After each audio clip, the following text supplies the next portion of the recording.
Ang husband ko, it is stage 4 liver cancer. Nag-cardiac arrest siya ng November 5, 2021.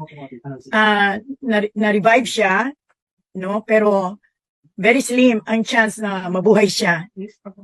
Actually, nag-give up talaga ang hospital sa kanya.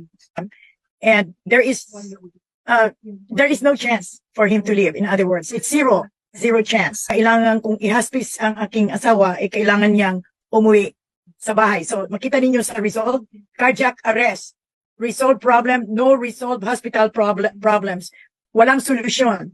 So, nung inadmit siya, talagang 25% na lang ang heart function niya. Cirrhosis of the liver, so nadidilaw siya, actually. Ito yung bedsore niya. So, walang doktor naniniwalang mabubuhay pa siya dahil dyan. Pero nag-close yan, walang gamot. This is the one, close na talaga. So, payat na payat siya hanggang nag-survive. At walang ibang gamot kung hindi barley lang. Nung pina-check up ko siya, I wanted to know how far is the progress. So, kinunan siya ng dugo, blood work, and everything. Nung nag-sit down na ang doktor sa akin, sinabi ng doktor, ano ang ibibigay kong reseta?